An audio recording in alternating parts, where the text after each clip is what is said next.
चलिए आगे बढ़ते हैं। देवस्थानम बोर्ड के विरोध में तीर्थ पुरोहितों के तमाम प्रदर्शन लगातार हो रहे हैं। विरोध के बाद भी अभी तक समस्या का हल नहीं निकल पाया है और ना ही सरकार बोर्ड को भंग करने के फैसले को लेकर स्थिति साफ कर पा रही है।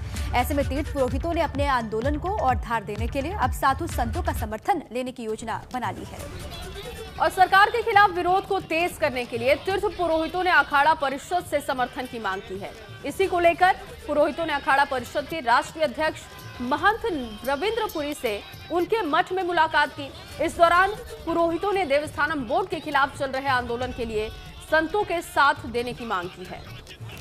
दरअसल तीर्थ पुरोहित देवस्थानम बोर्ड को रद्द करने की लगातार मांग कर रहे हैं लंबे वक्त से, और इसे लेकर शनिवार को राजधानी देहरादून में काला दिवस के रूप में तीर्थ पुरोहितों का बड़ा प्रदर्शन देखने को मिला।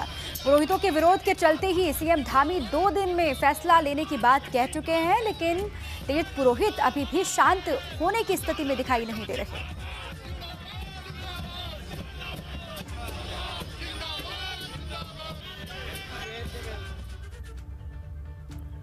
और आज सीएम पुष्कर सिंह धामी सितारगंज के दौरे पर पहुंचेंगे। यहां पर सीएम गन्ना मिल में पेराई सत्र का उद्घाटन करेंगे। दोपहर करीब 12 बजे सीएम पुष्कर सिंह धामी का खटीमा पहुंचने का कार्यक्रम बताया जा रहा है।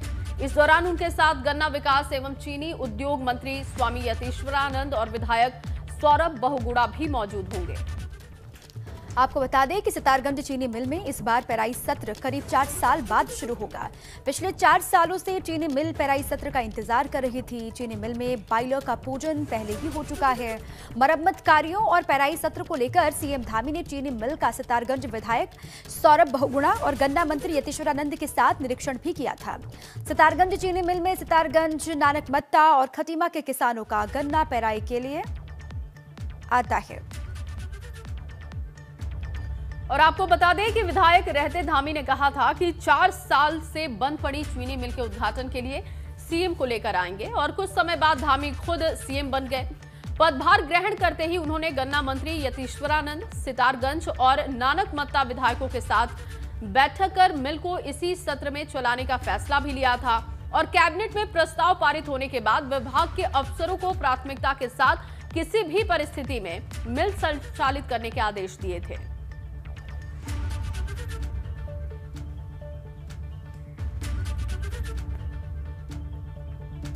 चलिए आगे बढ़ते हैं। इसी पर अधिक जानकारियों के साथ हमारे सहयोगी रवि केंतुरा जुड़ चुके हैं देहरादून से। उन्हीं के पास चलते हैं। रवि, अब लंबे वक्त से ये मांग उठ रही है, पेराई सत्र की शुरुआत होनी है, क्या कुछ जानकारी मिल पा रही है इसको लेकर?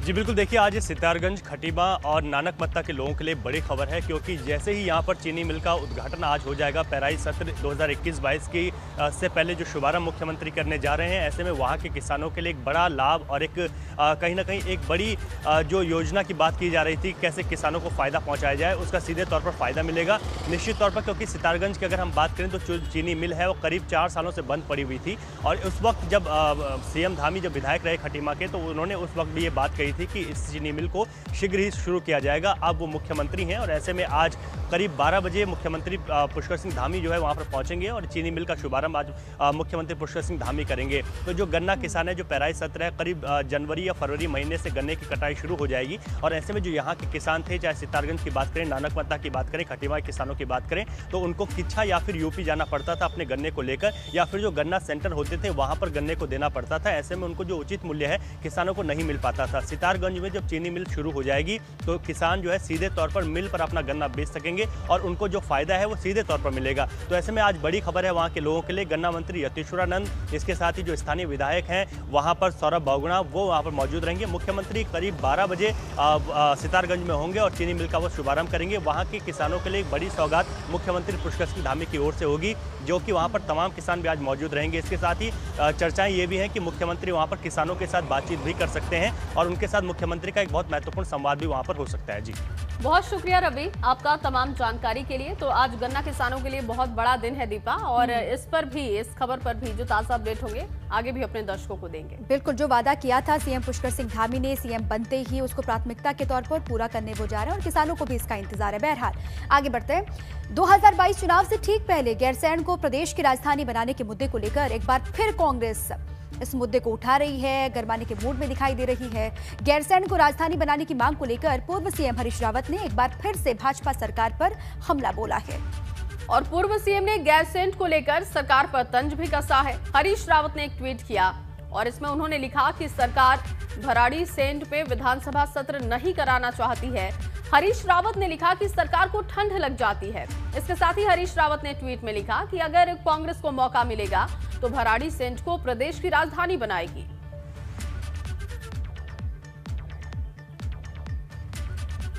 तो ये देखिए, हरीश रावत का ट्वीट भी आपको दिखा रहे हैं। उन्होंने एक बार फिर से सरकार पर हमला किया है और सरकार कभी हाँ कर रही है, कभी ना कर रही है।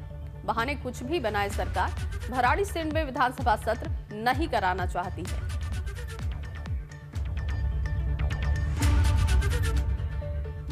और जहां एक तरफ सत्तासीन भाजपा और विपक्षी पार्टी कांग्रेस उत्तराखंड में आम आदमी पार्टी पर सियासी जमीन को लेकर तंज कसती दिख रही है, तो वहीं दूसरी तरफ आम आदमी पार्टी तेजी के साथ अपने मोर्चे पर आगे बढ़ती हुई दिख रही है।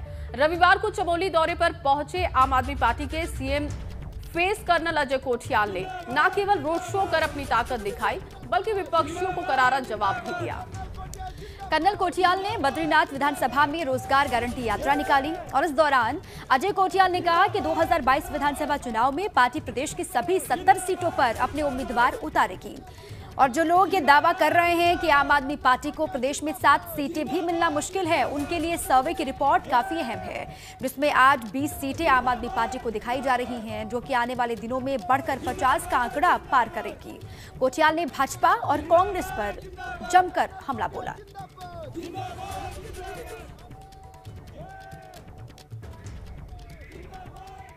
में जब हम आएंगे तो किस प्रकार से जो मुद्दे हम बोल रहे हैं कि पूरा करेंगे, रोजगार, किस प्रकार से हम रोजगार जनता को, बच्चों को, युवाओं को, लड़के लड़कियों को सुविधा देंगे, उसकी किस प्रकार से हम ये जो बिजली है, बिजली किस प्रकार से प्रोवाइड कराएंगे, कैसे हम अच्छे स्कूल की सुविधा देंगे, कैसे हम वाकई में जो कामयाबी स्वास्थ्य के जो तरीके होते हैं, जो दिल्ली में कामयाब हो रखे हैं, उन्हें कैसे लेकर के आएंगे। और अब आपको दीपा दिखाएंगी फटाफट अंदाज में धुआंधार बारिश।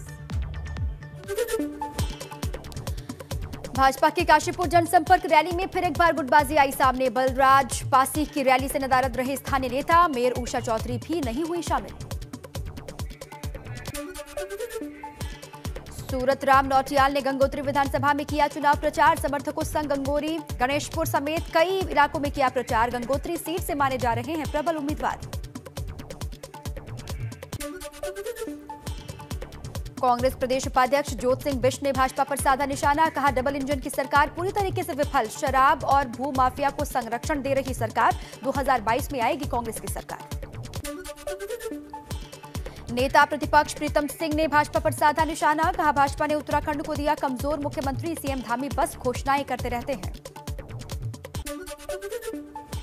अल्मोड़ा में उप नेता प्रतिपक्ष करण माहरा ने सैन्य धाम को लेकर भाजपा पर साधा निशाना, कहा लेफ्टिनेंट जनरल हनूफ ने देहरादून में जो सैनिक धाम बनाया था उसे भाजपा सरकार ने खुद बुद्ध कर दिया है। अब आगे बढ़ते हैं। इस वक्त की बड़ी खबर आपको बता रहे हैं, ऋषिकेश 7 पुलिसकर्मी मिले कोरोना पॉजिटिव। आप देखिए, बहुत बड़ी खबर यह है, ऋषिकेश से 7 पुलिसकर्मी कोरोना पॉजिटिव पाए गए हैं। परमार्थ निकेतन में ड्यूटी पर तैनात थे पुलिसकर्मी, ये जानकारी उनको लेकर मिल रही है। राष्ट्रपति के दौरे के चलते तैनात थे वहां पर पुलिसकर्मी, लेकिन ये हड़कंप मचा देने वाली खबर है।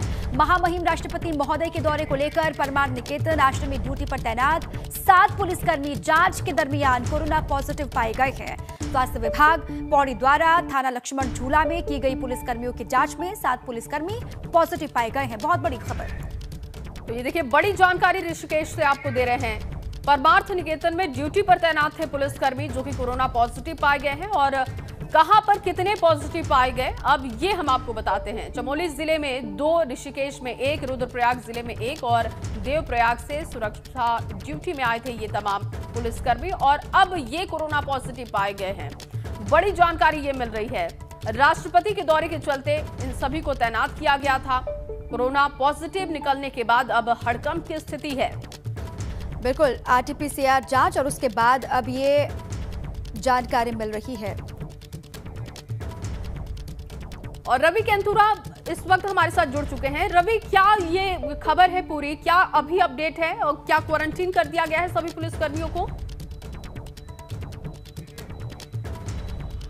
जी बिल्कुल, देखिए सबसे बड़ा अपडेट इसमें यह है कि जो पुलिसकर्मी कोरोना पॉजिटिव आए हैं उन सभी का स्वास्थ्य जो है स्थिर है और उन सभी लोगों को होम क्वारंटीन किया गया है। इसके अलावा जो इन लोगों के संपर्क में आए हैं उन सभी लोगों की आरटीपीसीआर जांच कराई जा रही है। संभावना यह है कि ये जो आंकड़ा है वो बढ़ सकता है। राष्ट्रपति का दौरा था, उससे पहले जो भी लोग यहाँ पर शामिल हुए हैं, चाहे वो नेता रहे, पुलिसकर्मी रहे या अधिकारी रहे, सभी लोगों के आरटीपीसीआर टेस्ट कराया गया और यही वजह है कि ये आंकड़ा इस वक्त बढ़ा है। कल अगर हम उत्तराखंड की बात करें तो पहाड़ी जिला है पौड़ी, और पौड़ी से ही कल 19 मामले सामने आए हैं। पूरे अगर हम 24 घंटों की बात करें तो उत्तराखंड से 36 मामले सामने आए हैं, हालांकि कोई मौत सामने नहीं आई है। ऐसे में कुल मिलाकर ये कहा जा सकता है कि जिस तरीके से राष्ट्रपति के दौरे को लेकर आरटीपीसीआर के टेस्ट कराए गए हैं और जो पॉजिटिव लोगों की संख्या बढ़ी है, सीधे तौर पर कोरोना का जो संक्रमण है वो कहीं ना कहीं कम नहीं हुआ है। और ऐसे में अब जो आरटीपीसीआर जैसे ही रिपोर्ट्स आई हैं ये संख्या बढ़ी है। पिछले 24 घंटे में 36 मामले आए हैं, जो कि करीब पिछले 2 महीनों में पहली बार इतने मामले आए हैं।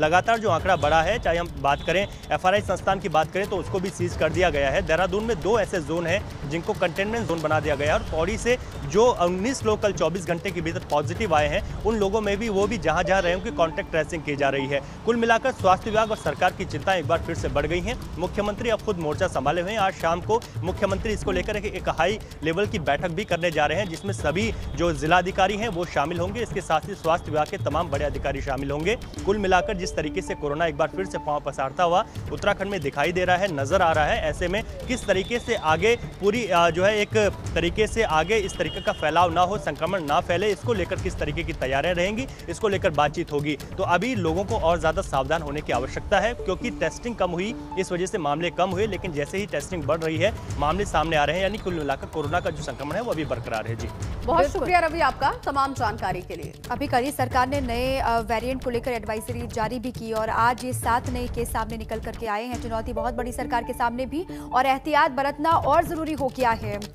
वो आम लोग हो या फिर कोई भी हो, क्योंकि लगातार मामले बढ़ रहे हैं। कल 19 और आज 7 केस निकल करके सामने आए। बहुत बड़ी खबर है कोरोना को लेकर।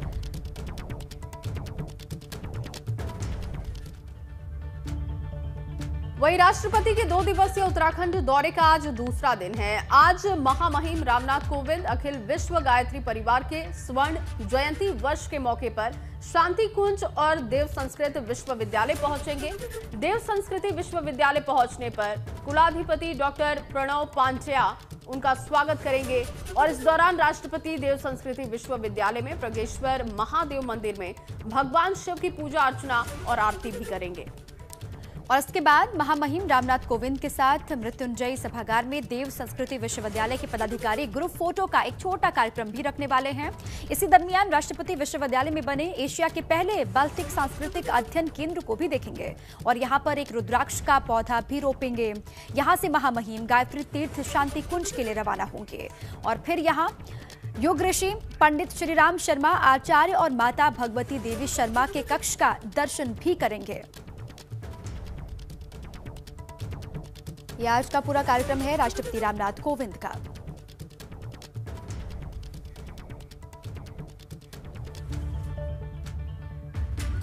बिल्कुल, अब आगे बढ़ते हैं जया। मैं आपको बता देती हूँ कि नेताजी फिट हैं तो ही हिट है, क्योंकि चुनाव का वक्त है और ऐसे में फिट रहना नेताजी के लिए बहुत जरूरी है। यूपी विधानसभा चुनाव बेहद नजदीक है। चुनावी सरगर्मी तो जाहिर है कि नेताजी के लिए व्यस्त होने की चुनौती भी है, लेकिन इस चुनौती के लिए नेताजी कितने फिट हैं, यानी कि नेताजी फिट हैं तो हिट हैं, बार बार हम ये कह रहे हैं। अब बात कर रहे हैं उन नेताओं की जो खुद को व्यस्त शेड्यूल के बावजूद फिट रख पाते हैं, लेकिन फिट रहने के लिए वो क्या करते हैं ये जानना बहुत जरूरी है। आज हम दिखाएंगे यूपी सरकार में राज्य मंत्री और वाराणसी की शहर उत्तरी सीट से विधायक रविंद्र जायसवाल के फिट रहने का पूरा फॉर्मूला। वो किस तरीके से खुद को फिट रखते हैं, अलग अलग हिस्सों में जनसंपर्क के लिए जाते हैं तो उनके लिए बहुत बड़ी चुनौती। आइए देखते हैं वो कैसे अपने आप को फिट रखते हैं।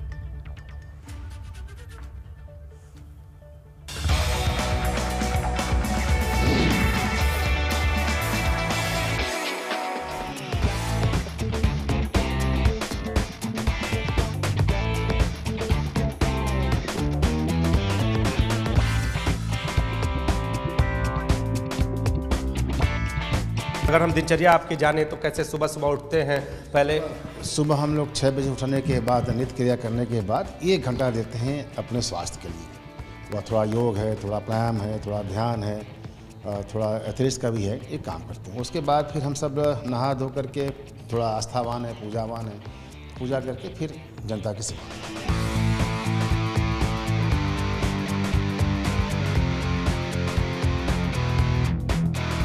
क्षेत्र है, फिर जिला के बाहर है, लखनऊ है, वो सारे काम। लेकिन जहाँ पर हम रहते हैं प्रयास करते हैं कि अगर वहाँ पर साधन नहीं है तो 15 मिनट ही 10 मिनट ही कमरे में ही कर लिया जाए, प्रणाम कर लिया जाए, ऐसा प्रयास करते हैं।